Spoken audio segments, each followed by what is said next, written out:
Selamat pagi sahabat Tribuners. Kembali saya melakukan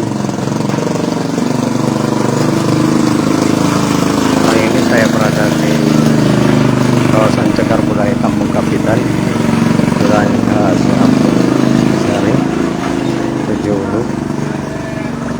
Ini rumah Kapitan.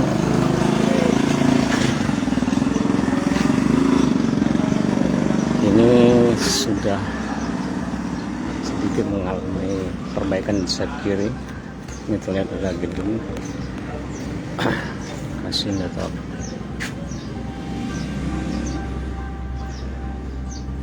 rumah Kampung Kapitan ini banyak dijadikan warga sebagai spot foto, baik itu komunitas maupun untuk pre-wedding.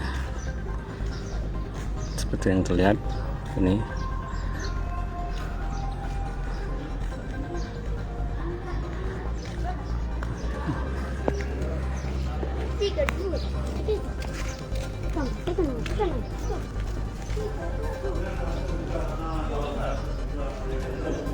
Lingkungannya banyak sudah tua, umurnya ratusan tahun.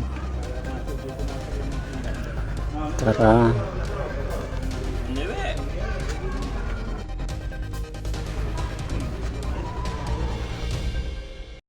ini legenda Kampung Kapitan, bisa dibaca di dinding salah satu rumah Kapitan.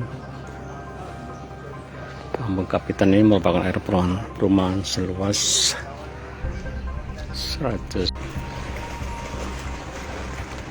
Bangunan ini inti dari kediaman Kapitan, meliputi 3 buah rumah terdiri 2 rumah tinggal. Jangan lupa subscribe, share, komen, dan like ya.